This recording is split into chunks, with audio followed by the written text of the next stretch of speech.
उत्पत्ति अध्याय 44। ਤਾਂ ਉਸਨੇ ਆਪਣੇ ਘਰ ਦੇ ਮੁਖਤਿਆਰ ਨੂੰ ਹੁਕਮ ਦਿੱਤਾ ਕਿ ਇਨ੍ਹਾਂ ਮਨੁੱਖਾਂ ਦੀਆਂ ਗੁਨਾਹ ਵਿੱਚ ਅੰਨ ਜਿਨ੍ਹਾਂ ਉਹ ਲੈ ਜਾ ਸਕਣ ਪਰਦੇ ਔਰ ਹਰ ਇੱਕ ਦੀ ਚਾਂਦੀ ਉਸ ਦੀ ਗੁਣ ਦੇ ਮੂੰਹ ਵਿੱਚ ਰੱਖ ਦੇ ਔਰ ਮੇਰਾ ਪਿਆਲਾ ਚਾਂਦੀ ਦਾ ਪਿਆਲਾ ਨਿੱਕੇ ਦੀ ਗੁਣ ਦੇ ਮੂੰਹ ਵਿੱਚ ਉਹਦੀ ਵਿਆਜਨ ਦੀ ਚਾਂਦੀ ਸਨੇ ਰੱਖ ਦੇ। ਸੋ ਉਸਨੇ ਯੂਸੁਫ ਦੇ ਆਕੇ ਦੇ ਅਨੁਸਾਰ ਹੀ ਕੀਤਾ।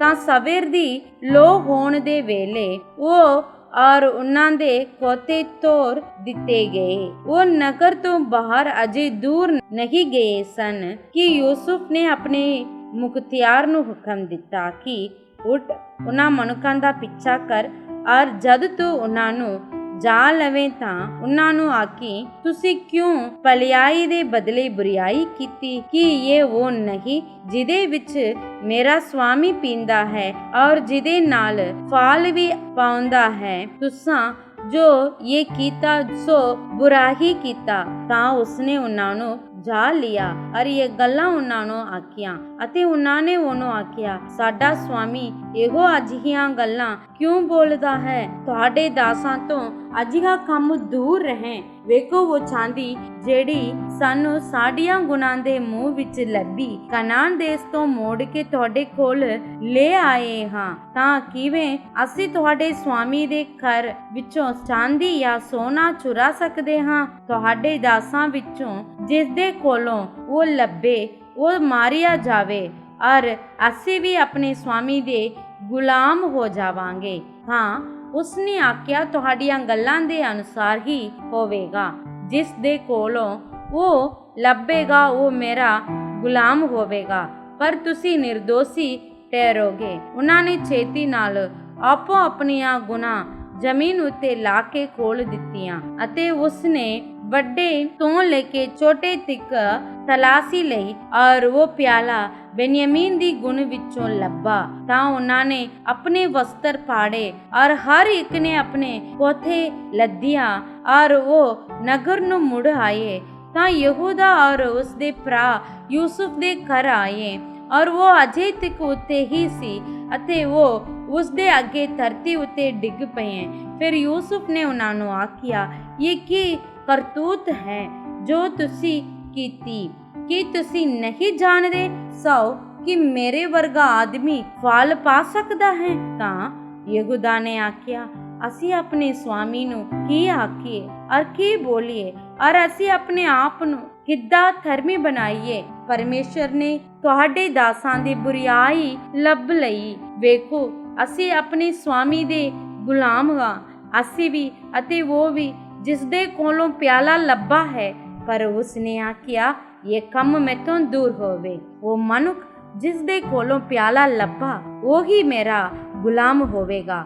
ਪਰ ਤੁਸੀਂ ਸਲਾਮਤੀ ਨਾਲ ਆਪਣੇ ਪਿਤਾ ਦੇ ਕੋਲ ਉਤਾਹਾਂ ਚਲੇ ਜਾਓ। ਫਿਰ ਯਹੂਦਾ ਨੇ ਉਸ ਦੇ ਨੇੜੇ ਜਾ ਕੇ ਆਖਿਆ ਮੇਰੇ ਸਵਾਮੀ ਜੀ ਮੇਰੀ ਬੇਨਤੀ ਹੈ ਕਿ ਤੁਹਾਡਾ ਦਾਸ ਆਪਣੇ ਸਵਾਮੀ ਦੇ ਕੰਨਾਂ ਵਿੱਚ ਗੱਲ ਕਰੇ ਅਤੇ ਤੁਹਾਡਾ ਵਿਰੋਧ ਤੁਹਾਡੇ ਦਾਸ ਦੇ ਵਿਰੋਧ ਨਾ ਭੜਕੇ ਕਿਉਂ ਜੋ ਤੁਸੀਂ ਫਿਰੌਨ ਜਿਹੇ ਹੋ। ਮੇਰੇ ਸਵਾਮੀ ਨੇ ਆਪਣੇ ਦਾਸਾਂ ਤੋਂ ਇਹ ਪੁੱਛਿਆ ਸੀ ਕਿ ਤੁਹਾਡਾ ਪਿਤਾ ਜਾਂ ਭਰਾ ਹੈ ਔਰ ਅਸੀਂ ਆਪਣੇ ਸਵਾਮੀ ਨੂੰ ਆਖਿਆ ਸੀ ਸਾਡਾ ਬ੍ਰਿਤ ਪਿਤਾ ਹੈ ਔਰ ਉਸ ਦੀ ਬ੍ਰਿਤ ਅਵਸਥਾ ਦਾ ਇੱਕ ਛੋਟਾ ਪੁੱਤਰ ਹੈ ਔਰ ਉਸ ਦਾ ਭਰਾ ਮਰ ਗਿਆ ਹੈ ਔਰ ਉਹ ਆਪਣੀ ਮਾਤਾ ਦਾ ਇਕੱਲਾ ਹੀ ਹੈ ਔਰ ਉਸ ਦਾ ਪਿਤਾ ਉਸ ਨੂੰ ਪਿਆਰ ਕਰਦਾ ਹੈ। ਤੁਸੀਂ ਆਪਣੇ ਦਾਸਾਂ ਨੂੰ ਆਖਿਆ ਕਿ ਉਸ ਨੂੰ ਮੇਰੇ ਕੋਲ ਲਿਆਓ ਤਾਂ ਜੋ ਮੈਂ ਉਸ ਮੁੰਡੇ ਨੂੰ ਆਪਣੀਆਂ ਅੱਖਾਂ ਨਾਲ ਵੇਖਾਂ। ਤਾਂ ਅਸਾਂ ਆਪਣੇ ਸਵਾਮੀ ਨੂੰ ਆਖਿਆ ਕਿ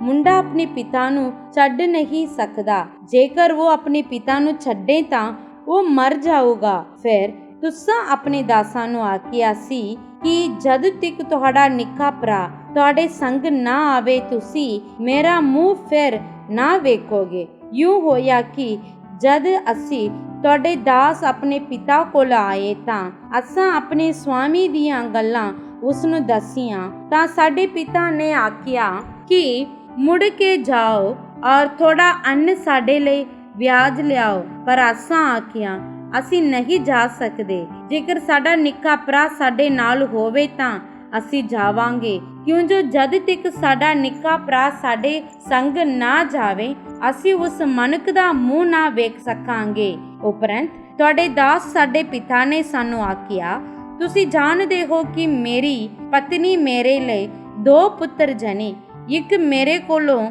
ਕਿਤੇ ਚਲਾ ਗਿਆ ਔਰ ਮੈਂ ਆਖਿਆ ਕਿ ਉਹ ਸੱਚਮੁੱਚ ਪਾੜਿਆ ਗਿਆ ਹੈ ਔਰ ਮੈਂ ਉਸ ਨੂੰ ਹੁਣ ਤੱਕ ਨਹੀਂ ਡਿੱਠਾ।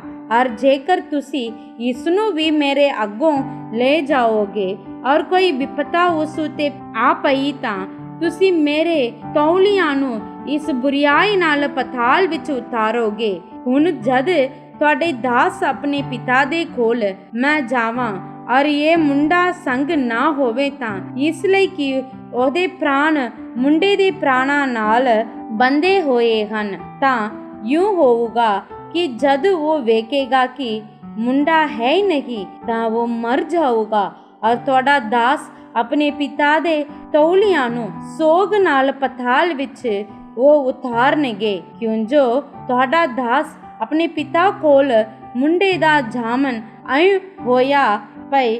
ਜੇ ਮੈਂ ਉਸ ਨੂੰ ਤੇਰੇ ਕੋਲ ਨਾ ਲਿਆਵਾਂ ਤਾਂ ਮੈਂ ਸਦਾ ਤੱਕ ਆਪਣੇ ਪਿਤਾ ਦਾ ਪਾਪੀ ਹੋਵਾਂਗਾ। ਹੁਣ ਤੁਹਾਡਾ ਦਾਸ ਮੁੰਡੇ ਦੇ ਤਾਂ ਮੇਰੇ ਸਵਾਮੀ ਦਾ ਗੁਲਾਮ ਰਹੇ ਔਰ ਮੁੰਡਾ ਆਪਣੇ ਭਰਾਵਾਂ ਦੇ ਸੰਗ ਚਲਿਆ ਜਾਵੇ, ਕਿਉਂ ਜੋ ਮੈਂ ਆਪਣੇ ਪਿਤਾ ਕੋਲ ਕਿਵੇਂ ਜਾਵਾਂ ਜੇਕਰ ਮੁੰਡਾ ਮੇਰੇ ਸੰਗ ਨਾ ਹੋਵੇ, ਕਿਤੇ ਉਹ ਬੁਰੀਆਈ ਜਿਹੜੀ ਮੇਰੇ ਪਿਤਾ ਉੱਤੇ ਆਵੇਗੀ ਮੈਂ ਨਾ ਵੇਖਾਂ। ਸਾਮੂਏਲ ਦੀ ਦੂਜੀ ਪੋਥੀ ਅਧਿਆਇ 4। ਜਾਂ ਸਾਊਲ ਦੇ ਪੁੱਤਰ ਨੇ ਸੁਣਿਆ ਕਿ ਅਬਨੇਰ ਹਬਰੋਨ ਵਿੱਚ ਮਰ ਗਿਆ ਤਾਂ ਉਹਦੇ ਹੱਥ ਢਿੱਲੇ ਪੈ ਗਿਆ ਅਤੇ ਸਾਰੇ ਇਸਰਾਏਲੀ ਦੁਖੀ ਹੋਏ। ਸਾਊਲ ਦੇ ਪੁੱਤਰ ਦੇ 2 ਮਨੁੱਖ ਸਨ ਜੋ ਜਥਿਆਂ ਦੇ ਸਰਦਾਰ ਸਨ, ਇੱਕ ਦਾ ਨਾਮ ਬਾਨਾ ਅਤੇ ਦੂਜੇ ਦਾ ਨਾਮ ਰੇਖਾਬ ਸੀ। ਇਹ ਦੋਵੇਂ ਬੈਨਯਮੀਨ ਦੇ ਵੰਸ਼ ਵਿੱਚ ਬੇਰੋਤੀ ਰਿਮੋਨ ਦੇ ਪੁੱਤਰ ਸਨ, ਕਿਉਂ ਜੋ ਬੇਰੋਤੀ ਵੀ ਬੈਨਯਮੀਨ ਵਿੱਚ ਹੀ ਗਿਣਿਆ ਜਾਂਦਾ ਸੀ ਅਤੇ ਬੇਰੋਤੀ ਗਿਦਿਆਮ ਨੂੰ ਭੱਜ ਗਏ ਸਨ, ਸੋ ਅੱਜ ਤੋੜੀ ਉਹ ਉੱਤੇ ਦੇ ਪਰਦੇਸੀ ਹਨ। ਅਤੇ ਸਾਊਲ ਦੇ ਪੁੱਤਰ ਯੋਨਤਾਨ ਦਾ ਇੱਕ ਪੁੱਤਰ ਦੁਹਾਂ ਪੈਰਾਂ ਤੋਂ ਲੰਗੜਾ ਸੀ। ਸੋ ਜਿਸ ਵੇਲੇ ਸਾਊਲ ਅਤੇ ਯੋਨਤਾਨ ਦੀ ਖਬਰ ਇਜ਼ਰਾਈਲ ਤੋਂ ਆਈ ਤਾਂ ਉਹ 5 ਵਰ੍ਹਿਆਂ ਦਾ ਸੀ। ਸੋ ਉਹਦੀ ਦਾਹੀ ਉਹਨੂੰ ਲੈ ਕੇ ਭੱਜ ਨਿਕਲੀ ਸੀ ਅਤੇ ਭੱਜਣ ਦੇ ਵੇਲੇ ਉਸਨੇ ਕਾਲੀ ਕੀਤੀ ਤਾਂ ਅਜਿਹਾ ਹੋਇਆ ਜੋ ਉਹ ਡਿੱਗ ਪਿਆ ਅਤੇ ਲੰਗੜਾ ਹੋ ਗਿਆ ਅਤੇ ਉਹਦਾ ਨਾਮ ਮਵੀਬੋਸਤ ਸੀ। ਅਤੇ ਰਿਮੋਨ ਬੇਰੋਤੀ ਦੇ ਪੁੱਤਰ ਰੇਖਾਬ ਅਤੇ ਬਾਨਾ ਆਏ ਅਤੇ ਦਿਨ ਦੀ ਧੁੱਪ ਦੇ ਵੇਲੇ ਇਸਬੋਸਤ ਦੇ ਘਰ ਵਿੱਚ ਜਾ ਵੜੇ। ਉਹ ਦੁਪਹਿਰ ਨੂੰ ਆਪਣੇ ਮੰਜੇ ਉੱਤੇ ਲੰਮਾ ਪਿਆ ਸੀ, ਸੋ ਉਹ ਉੱਤੇ ਘਰ ਵਿੱਚ ਠੀਕ ਯੂੰ ਆ ਵੜੇ ਜਾਨੀ ਦਾ ਕਣਕ ਕੱਢਣ ਆਏ ਹਨ ਅਤੇ ਉਹਦੀ 5ਵੀਂ ਪਸਲੀ ਹੇਠ ਉਹਨੂੰ ਮਾਰਿਆ ਅਤੇ ਰੇਖਾਬ ਅਤੇ ਉਹਦਾ ਭਰਾ ਬਾਨਾ ਭੱਜ ਨਿਕਲੇ, ਕਿਉਂ ਜੋ ਜਿਸ ਵੇਲੇ ਉਹ ਘਰ ਦੇ ਵਿੱਚ ਆਏ ਤਾਂ ਉਹ ਆਪਣੀ ਕੋਠੜੀ ਵਿੱਚ ਮੰਜੇ ਉੱਤੇ ਸੁੱਤਾ ਪਿਆ ਸੀ। ਸੋ ਉਹਨਾਂ ਨੇ ਉਸ ਨੂੰ ਮਾਰ ਕੇ ਵੱਢ ਸੁੱਟਿਆ ਅਤੇ ਉਹਦਾ ਸਿਰ ਲਾ ਲਿਆ ਅਤੇ ਉਸ ਸਿਰ ਨੂੰ ਲੈ ਕੇ ਸਾਰੀ ਰਾਤ ਮੈਦਾਨ ਦੇ ਰਾਹ ਭੱਜੇ ਗਏ ਅਤੇ ਇਸ ਬੋਸਤ ਦਾ ਸਿਰ ਹਬਰੋਨ ਵਿੱਚ ਦਾਊਦ ਦੇ ਕੋਲ ਲੈ ਆਏ ਅਤੇ ਪਾਦਸ਼ਾਹ ਨੂੰ ਆਖਿਆ, ਇਹ ਤੁਹਾਡਾ ਵੇਰੀ ਸਾਊਲ ਦੇ ਜੋ ਤੁਹਾਡੀ ਜਿੰਦ ਨੂੰ ਪਾਲਦਾ ਸੀ, ਉਹਦੇ ਪੁੱਤਰ ਇਸ ਬੋਸਤ ਦਾ ਸਿਰ ਹੈ ਜੋ ਯਹੋਵਾ ਨੇ ਅੱਜ ਦੇ ਦਿਨ ਮੇਰੇ ਮਹਾਰਾਜ ਪਾਦਸ਼ਾਹ ਦਾ ਬਦਲਾ ਸਾਊਲ ਔਰ ਉਹਦੀ ਅੰਸ਼ ਤੋਂ ਲੈ ਲਿਆ। ਤਦ ਦਾਊਦ ਨੇ ਰੇਖਾਬ ਅਤੇ ਉਹਦੇ ਭਰਾ ਬਾਨਾ ਨੂੰ ਜੋ ਬੇਰੋਤੀ ਰਿਮੋਨ ਦੇ ਪੁੱਤਰ ਸਨ ਉੱਤਰ ਦੇ ਕੇ ਆਖਿਆ, ਭਾਈ ਜੀਵਦੇ ਯਹੋਵਾ ਦੀ ਸਹੁੰ ਜਿਸਨੇ ਮੇਰੀ ਜਿੰਦ ਨੂੰ ਸਭਨਾ ਦੁੱਖਾਂ ਵਿੱਚ ਛੁਟਕਾਰਾ ਦਿੱਤਾ, ਜਿਸ ਵੇਲੇ ਇੱਕ ਜਣੇ ਨੇ ਮੈਨੂੰ ਆਖਿਆ, ਭਾਈ ਵੇਖੋ ਸਾਊਲ ਮਰ ਗਿਆ ਹੈ ਅਤੇ ਉਸਨੇ ਸਮਝਿਆ ਜੋ ਮੈਂ ਇਹਨੂੰ ਚੰਗੀ ਖਬਰ ਦਿੰਦਾ ਹਾਂ ਤਾਂ ਮੈਂ ਉਹਨੂੰ ਫੜਿਆ ਅਤੇ ਸਿਕਲਗ ਵਿੱਚ ਉਹਨੂੰ ਵੱਢ ਸੁੱਟਿਆ। ਇਹੋ ਇਨਾਮ ਮੈਂ ਉਹਦੀ ਖਬਰ ਦੇ ਬਦਲੇ ਦਿੱਤਾ। ਫਿਰ ਕਿਨੂਕ ਵੱਧ ਦਿੱਤਾ ਲੋੜੀਦਾ ਹੈ, ਜਾਂ ਦੁਸ਼ਟਾਂ ਨੇ ਇੱਕ ਧਰਮੀ ਮਨੁੱਖ ਨੂੰ ਉਹਦੇ ਘਰ ਦੇ ਵਿੱਚ ਉਹਦੇ ਮੰਜੇ ਉੱਤੇ ਉਹਨੂੰ ਵੱਢ ਸੁੱਟਿਆ, ਤਾਂ ਭਲਾ ਮੈਂ ਉਹਦੇ ਖੂਨ ਦਾ ਬਦਲਾ ਤੁਹਾਡੇ ਹੱਥੋਂ ਨਾ ਲਵਾਂਗਾ ਅਤੇ ਤੁਹਾਨੂੰ ਧਰਤੀ ਉੱਤੋਂ ਨਾਸ ਨਾ ਕਰਾਂਗਾ। ਤਦ ਦਾਊਦ ਨੇ ਆਪਣੇ ਜਵਾਨਾਂ ਨੂੰ ਆਗਿਆ ਦਿੱਤੀ ਤਾਂ ਉਹਨਾਂ ਨੇ ਉਹਨਾਂ ਨੂੰ ਮਾਰਿਆ ਅਤੇ ਉਹਨਾਂ ਦੇ ਹੱਥ ਪੈਰ ਵੱਢ ਕੇ ਹਬਰੋਨ ਦੀ ਬਾਉਲੀ ਉੱਤੇ ਲਮਕਾ ਛੱਡੇ ਅਤੇ ਇਸ ਬੋਸਤ ਦੇ ਸਿਰ ਨੂੰ ਲੈ ਕੇ ਉਹਨਾਂ ਨੇ ਹਬਰੋਨ ਦੇ ਵਿਚਕਾਰ ਅਬਨੇਰ ਦੀ ਖਬਰ ਵਿੱਚ ਉਹਨੂੰ ਦੱਬ ਦਿੱਤਾ। ਜ਼ਬੂਰਾਂ ਦੀ ਪੋਥੀ ਅਧਿਆਇ 15। ਹੇ ਯਹੋਵਾ, ਤੇਰੇ ਡੇਰੇ ਵਿੱਚ ਕੌਣ ਟਿਕੇਗਾ? ਤੇਰੇ ਪਵਿੱਤਰ ਪਹਾੜ ਉੱਤੇ ਕੌਣ ਵਸੇਗਾ? ਉਹ ਜਿਹੜਾ ਸਿੱਧੀ ਚਾਲ ਚੱਲਦਾ, ਨੇਕੀ ਕਰਦਾ ਅਤੇ ਮਨੋਂ ਸੱਚ ਬੋਲਦਾ ਹੈ। ਉਹ ਜਿਹੜਾ ਆਪਣੀ ਜੀਭ ਨਾਲ ਚੁਗਲੀ ਨਹੀਂ ਕਰਦਾ, ਨਾ ਆਪਣੀ ਸਾਥੀ ਦਾ ਬੁਰਾ ਕਰਦਾ ਅਤੇ ਨਾ ਆਪਣੀ ਗੁਆਂਢੀ ਨੂੰ ਉਲਾਮਾ ਦਿੰਦਾ ਹੈ। ਜਿਹਦੀਆਂ ਅੱਖਾਂ ਵਿੱਚ ਕੋਟਾ ਮਨੁੱਖ ਤੁਝ ਹੈ, ਪਰ ਯਹੋਵਾ ਤੋਂ ਭੈ ਕਰਨ ਵਾਲਿਆਂ ਦਾ ਆਦਰ ਕਰਦਾ ਹੈ। ਜਿਹੜਾ ਸੋ ਕਾਕੇ ਮੁਖਰਦਾ ਨਹੀਂ, ਭਾਵੇਂ ਉਹਨੂੰ ਕਾਟਾ ਹੀ ਪਵੇ। ਉਹ ਜਿਹੜਾ ਵਿਆਜ ਦੇ ਲਈ ਆਪਣੀ ਚਾਂਦੀ ਨਹੀਂ ਦਿੰਦਾ ਅਤੇ ਨਾ ਨਿਰਦੋਸ਼ ਦੇ ਵਿਰੁੱਧ ਵੱਡੀ ਲੈਂਦਾ ਹੈ। ਜਿਹੜਾ ਇਹ ਕਰਦਾ ਹੈ ਉਹ ਕਦੀ ਵੀ ਨਹੀਂ ਡੋਲੇਗਾ। ਮਰਕੁਸ ਦੀ ਇੰਜੀਲ ਅਧਿਆਇ 5। ਉਹ ਝੀਲ ਦੇ ਪਾਰ ਗਿਰਸੇਨੀਆਂ ਦੇ ਦੇਸ਼ ਵਿੱਚ ਪਹੁੰਚੇ, ਔਰ ਜਾਂ ਉਹ ਬੇੜੀ ਉੱਤੋਂ ਉਤਰਿਆ ਤਾਂ ਉਵੇਂ ਇੱਕ ਮਨੁੱਖ ਜਿਹਦੇ ਵਿੱਚ ਪਰਿਸ਼ਟ ਆਤਮਾ ਸੀ ਕਬਰਾਂ ਵਿੱਚੋਂ ਨਿਕਲ ਕੇ ਉਹਨੂੰ ਆ ਮਿਲਿਆ। ਉਹ ਕਬਰਾਂ ਵਿੱਚ ਰਹਿੰਦਾ ਸੀ ਅਤੇ ਹੁਣ ਕੋਈ ਉਹਨੂੰ ਸੰਗਲਾਂ ਨਾਲ ਵੀ ਝਗੜ ਨਹੀਂ ਸੀ ਸਕਦਾ। ਉਹ ਤਾਂ ਕਈ ਵਾਰੀ ਬੇੜੀਆਂ ਅਤੇ ਸੰਗਲਾਂ ਨਾਲ ਝਗੜਿਆ ਗਿਆ ਸੀ, ਪਰ ਉਹਨੇ ਸੰਗਲਾਂ ਤੋੜ ਸੁੱਟੇ ਔਰ ਬੇੜੀਆਂ ਦੇ ਟੋਟੇ ਟੋਟੇ ਕਰ ਦਿੱਤੇ ਸਨ ਅਤੇ ਕੋਈ ਉਹਨੂੰ ਕਾਬੂ ਨਹੀਂ ਕਰ ਸਕਦਾ ਸੀ। ਉਹ ਰਾਤ ਦਿਨ ਨਿਤ ਖਬਰਾਂ ਅਤੇ ਪਹਾੜਾਂ ਵਿੱਚ ਚੀਕਾ ਮਾਰਦਾ ਔਰ ਆਪਣੇ ਆਪ ਨੂੰ ਪੱਥਰਾਂ ਨਾਲ ਵੱਢਦਾ ਹੁੰਦਾ ਸੀ। ਜਾਂ ਉਸਨੇ ਜਿਸ ਨੂੰ ਦੂਰੋਂ ਡਿੱਠਾ ਥਾਂ ਦੌੜ ਕੇ ਆਇਆ ਅਤੇ ਉਹਨੂੰ ਮੱਥਾ ਟੇਕਿਆ ਔਰ ਉੱਚੀ ਆਵਾਜ਼ ਨਾਲ ਪੁਕਾਰ ਕੇ ਬੋਲਿਆ, ਹੇ ਯਿਸੂ ਮਹਾ ਪਰਮੇਸ਼ਰ ਦੇ ਪੁੱਤਰ, ਤੇਰਾ ਮੇਰੇ ਨਾਲ ਕੀ ਕੰਮ? ਮੈਂ ਤੈਨੂੰ ਪਰਮੇਸ਼ਰ ਦੀ ਸਹੁੰ ਦਿੰਦਾ ਹਾਂ, ਮੈਨੂੰ ਦੁੱਖ ਨਾ ਦੇ। ਤਿਉਂਜੋ ਉਸਨੇ ਉਹਨੂੰ ਕਿਹਾ ਸੀ ਕਿ ਹੇ ਪਰਿਸ਼ਟ ਆਤਮਾ, ਇਸ ਮਨੁੱਖ ਵਿੱਚੋਂ ਨਿਕਲ ਜਾ। ਫਿਰ ਉਸਨੇ ਉਹਨੂੰ ਪੁੱਛਿਆ, ਤੇਰਾ ਕੀ ਨਾਮ ਹੈ? ਉਹਨੇ ਉਸਨੂੰ ਕਿਹਾ, ਮੇਰਾ ਨਾਮ ਲਸਕਰ ਹੈ, ਕਿਉਂਜੋ ਅਸੀਂ ਬਹੁਤੇ ਹਾਂਗੇ। ਅਤੇ ਉਹਨੇ ਉਸ ਦੀਆਂ ਬਹੁਤ ਮਿੰਨਤਾਂ ਕੀਤੀਆਂ, ਭਈ ਸਾਨੂੰ ਇਸ ਦੇਸ਼ ਵਿੱਚੋਂ ਨਾ ਕੱਢ। ਉੱਤੇ ਪਹਾੜ ਦੇ ਨੇੜੇ ਸੂਰਾਂ ਦਾ ਇੱਕ ਵੱਡਾ ਇੱਜੜ ਚੁਗਦਾ ਸੀ ਅਤੇ ਉਹਨਾਂ ਨੇ ਉਸ ਦੀ ਮਿਹਨਤ ਕੀਤੀ ਕਿ ਸਾਨੂੰ ਸੂਰਾਂ ਦੇ ਵਿੱਚ ਕੱਲ ਦੇ, ਤਾਂ ਜੋ ਅਸੀਂ ਉਹਨਾਂ ਵਿੱਚ ਜਾ ਵੜੀਏ। ਅਤੇ ਉਸਨੇ ਉਹਨਾਂ ਨੂੰ ਜਾਣ ਦਿੱਤਾ ਤਾਂ ਪਰਿਸ਼ਟ ਆਤਮੇ ਨਿਕਲ ਕੇ ਸੂਰਾਂ ਵਿੱਚ ਜਾ ਵੜੇ ਅਤੇ ਇੱਜੜ ਡਾਹੇ ਉੱਤੋਂ ਸਿਰ ਤੋੜ ਭੱਜ ਕੇ ਝੀਲ ਵਿੱਚ ਜਾ ਪਿਆ। ਉਹ ਗਿਣਤੀ ਵਿੱਚ 2000 ਸਨ ਅਤੇ ਉਹ ਝੀਲ ਵਿੱਚ ਡੁੱਬ ਮੋਏ। ਤਦ ਉਹਨਾਂ ਦੇ ਜੁਗਾਉਣ ਵਾਲਿਆਂ ਨੇ ਨੱਟ ਕੇ ਨਗਰ ਅਤੇ ਪਿੰਡਾਂ ਵਿੱਚ ਖਬਰ ਪਹੁੰਚਾਈ ਅਤੇ ਲੋਕ ਇਹ ਵੇਖਣ ਨਿਕਲੇ ਜੋ ਕੀ ਹੋਇਆ ਹੈ। ਅਤੇ ਯਿਸੂ ਦੇ ਕੋਲ ਆਣ ਕੇ ਉਸ ਪੁੱਤ ਵਾਲੇ ਨੂੰ ਜਿਸ ਉਤੇ ਲਸ਼ਕਰ ਦਾ ਸਾਇਆ ਸੀ, ਕੱਪੜੇ ਪਹਿਨੀ ਅਤੇ ਸੂਰਤ ਸੰਭਾਲੀ ਬੈਠਾ ਵੇਖਿਆ ਅਤੇ ਉਹ ਡਰ ਗਿਆ।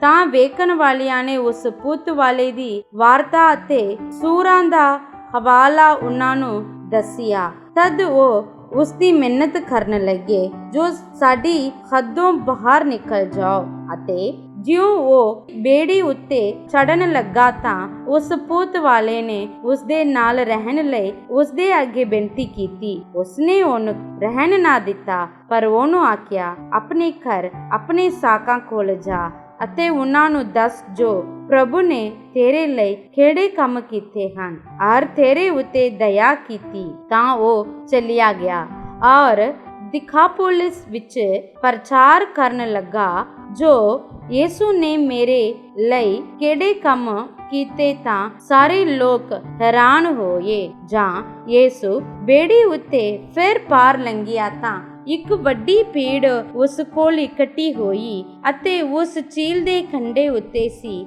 ਔਰ ਸਮਾਜ ਦੇ ਸਰਦਾਰਾਂ ਵਿੱਚੋਂ ਜੈਰੂਸ ਨਾਮੇ ਇੱਕ ਮਨੁੱਖ ਆਇਆ ਅਤੇ ਉਹਨੂੰ ਵੇਖ ਕੇ ਉਹਦੇ ਪੈਰੀ ਪੈ ਗਿਆ ਅਤੇ ਉਹਦੀ ਬਹੁਤ ਮਿਹਨਤ ਕੀਤੀ। ਜੋ ਮੇਰੀ ਛੋਟੀ ਕਾਕੀ ਮਰਨਾਉ ਹੈ, ਚੱਲ ਕੇ ਉਹਦੇ ਉੱਤੇ ਆਪਣੇ ਹੱਥ ਰੱਖ ਤਾਂ ਜੋ ਉਹ ਚੰਗੀ ਹੋ ਜਾਵੇ ਅਤੇ ਜਿਉਂਦੀ ਰਹੇ। ਤਦ ਉਹ ਉਸ ਦੇ ਨਾਲ ਗਿਆ ਔਰ ਵੱਡੀ ਭੀੜ ਉਹਦੇ ਮਗਰ ਤੁਰ ਪਈ ਔਰ ਉਹਨੂੰ ਦਬਾਹੀ ਜਾਂਦੀ ਸੀ। ਤਦ ਇੱਕ ਜਨਾਨੀ ਜਿਹਨੂੰ 12 ਵਰਿਆਂ ਤੋਂ ਲਹੂ ਆਉਂਦਾ ਸੀ ਔਰ ਜਿਨ ਬਹੁਤ ਹਕੀਮਾਂ ਦੇ ਹੱਥੋਂ ਵੱਡਾ ਦੁੱਖ ਪਾਇਆ ਅਤੇ ਆਪਣੇ ਸਭ ਕੁਝ ਖਰਚ ਕਰ ਦਿੱਤਾ ਸੀ, ਪਰ ਕੁਝ ਵੀ ਆਰਾਮ ਨਾ ਪਾਇਆ, ਸਗੋਂ ਉਹਦਾ ਹੋਰ ਵੀ ਮਾੜਾ ਹਾਲ ਹੋ ਗਿਆ ਸੀ। ਉਹ ਯਿਸੂ ਦੀ ਖਬਰ ਸੁਣ ਕੇ ਭੀੜ ਵਿੱਚ ਪਿੱਛੋਂ ਦੀ ਹੋ ਕੇ ਆਈ ਅਤੇ ਉਹਦਾ ਕੱਪੜਾ ਛੋ ਲਿਆ, ਕਿਉਂ ਜੋ ਉਸ ਆਖਿਆ,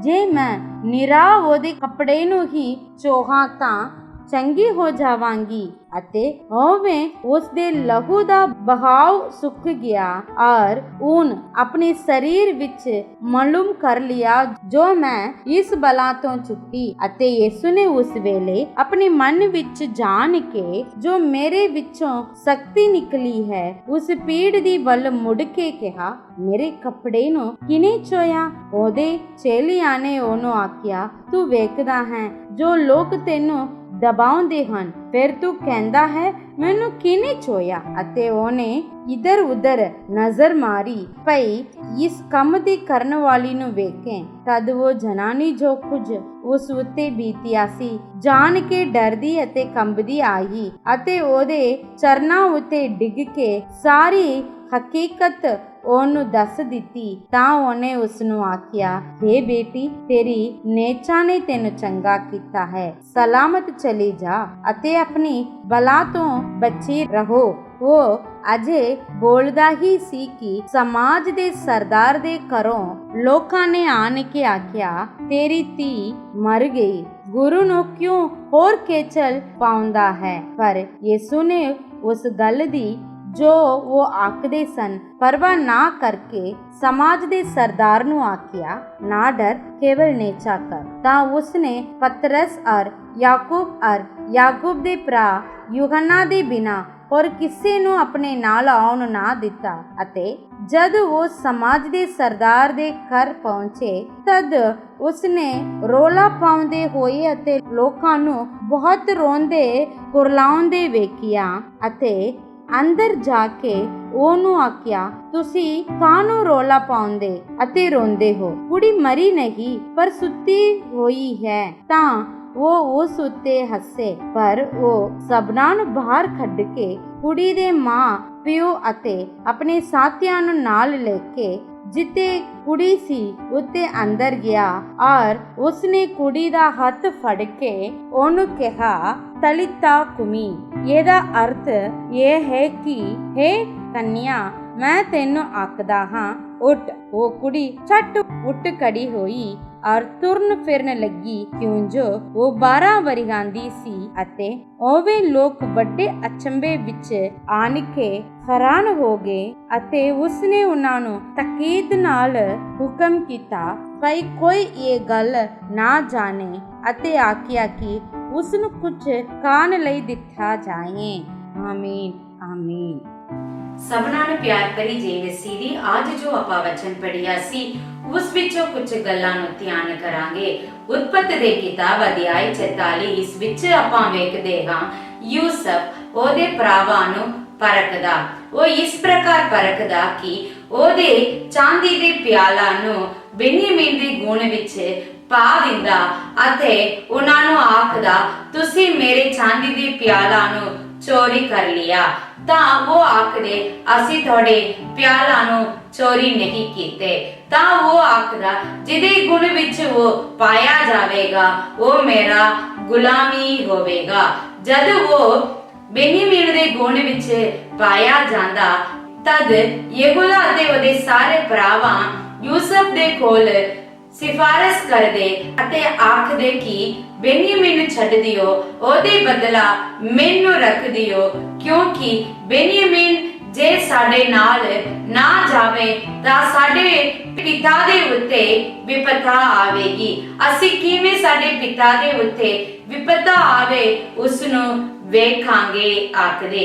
ਇਸ ਤੋਂ ਯੂਸਫ ਨੂੰ ਪਤਾ ਲੱਗਦਾ ਉਹਦੇ ਭਰਾਵਾਂ ਦਿਲੋਂ ਬੁਰੇ ਨਹੀਂ, ਸਗੋਂ ਉਹਨਾਂ ਨੇ ਜੋ ਵੀ ਯੂਸਫ ਨਾਲ ਕੀਤਾ ਉਹ ਪ੍ਰਭੂ ਦੀ ਮਰਜ਼ੀ ਦੇ ਕਾਰਨ ਹੀ ਉਦਾਂ ਹੀ ਉਹਨਾਂ ਨੇ ਉਹਦੇ ਨਾਲ ਕੀਤਾ। ਇਸ ਪ੍ਰਕਾਰ ਆਪਾਂ ਵੇਖਦੇ ਹਾਂ ਦੂਸਰੇ ਸਾਮੂਏਲ ਦੀ ਪੋਥੀ ਅਧਿਆਇ 4 ਦੇ ਵਿੱਚ ਦਾਊਦ ਸਦਾ ਸਾਊਲ ਦੇ ਘਰਾਣੇ ਉੱਤੇ ਦਇਆ ਕਰਦਾ ਅਤੇ ਉਹ ਯੋਨਤਾਨ ਦੇ ਪੁੱਤਰ ਮਵੀਬੋਸਤ ਉੱਤੇ ਰਹਿਮ ਕਰਦਾ ਅਤੇ ਉਹਨੂੰ ਕਹਿੰਦਾ ਮੈਂ ਤੇਰੇ ਉੱਤੇ ਸਦਾ ਦਇਆ ਕਰਾਂਗਾ। ਇਸ ਪ੍ਰਕਾਰ ਆਪਾਂ ਵੇਖਦੇ ਹਾਂ ਇਸੇ ਅਧਿਆਇ ਦੇ ਵਿੱਚ ਬੇਨਿਯਮੀਨ ਗੋਤ ਦੇ ਦੋ ਮਨੁੱਖ ਬਾਨਾ ਅਤੇ ਰੇਖਾਬ ਸਾਊਲ ਦੇ ਪੁੱਤਰ ਇਸ ਬੋਸਤ ਨੂੰ ਜੋ ਮੰਜੇ ਉੱਤੇ ਆਪਦੇ ਘਰ ਵਿੱਚ ਸੁੱਤਾ ਪਿਆ ਸੀ ਉਹਨੂੰ ਮਾਰ ਕੇ ਉਹਦੇ ਸਿਰ ਨੂੰ ਦਾਊਦ ਕੋਲ ਲੈ ਆਂਦੇ। ਉਹ ਮਨੋਂ ਇਹ ਸੋਚਦੇ ਦਾਊਦ ਸਾਊਲ ਦੇ ਕਾਰਨ ਦੁਖੀ ਹੋਇਆ ਤਾਂ ਉਹ ਇਸ ਬੋਸਤ ਦੇ ਸਿਰ ਦੇ ਕਾਰਨ ਆਪਾਂ ਨੂੰ ਕੁਝ ਇਨਾਮ ਦੇਵੇਗਾ। ਪਰ ਦਾਊਦ ਉਹਨਾਂ ਨੂੰ ਆਖਦਾ ਤੁਸੀਂ ਧਰਮੀ ਮਨੁੱਖ ਨੂੰ ਕਿੱਦਾਂ ਮਾਰ ਸਕਦੇ ਹੋ। ਸੋ ਉਹਨੇ ਉਹਨਾਂ ਉੱਤੇ ਕ੍ਰੋਧਿਤ ਹੁੰਦਾ ਹੋਇਆ ਇਸ ਅਧਿਆਇ ਦੇ ਵਿੱਚ ਵੇਖਦੇ ਹਾਂ, ਕਿਉਂਕਿ ਦਾਊਦ ਪਰਮੇਸ਼ਰ ਦੇ ਮਨ ਨੂੰ ਜਾਣਦਾ ਸੀ ਅਤੇ ਉਹ ਕਦੇ ਵੀ ਸਾਊਲ ਦੇ ਪੂਰੇ ਘਰਾਣੇ ਉੱਤੇ ਦੁਸ਼ਮਣਤਾਈ ਦਾ ਵਰਤਾਵ ਨਹੀਂ ਕੀਤਾ, ਸਗੋਂ ਸਾਊਲ ਦੇ ਘਰਾਣੇ ਉੱਤੇ ਸਦਾ ਦਇਆ ਵਿਖਾਉਂਦਾ ਹੋਇਆ ਇਸ ਅਧਿਆਇ ਦੇ ਵਿੱਚ ਆਪਾਂ ਵੇਖਦੇ ਹਾਂ। ਇਸ ਦਾਊਦ ਜਬੂਰ 15 ਦੇ ਵਿੱਚ ਇਸ ਪ੍ਰਕਾਰ ਲਿਖਦਾ, हे ਪਰਮੇਸ਼ਰ ਤੇਰੇ ਡੇਰੇ ਵਿੱਚ ਕੌਣ ਵਸ ਸਕਦਾ, ਕੌਣ ਤੇਰੇ ਪਵਿੱਤਰ ਪਹਾੜ ਉੱਤੇ ਚੜ ਸਕਦਾ।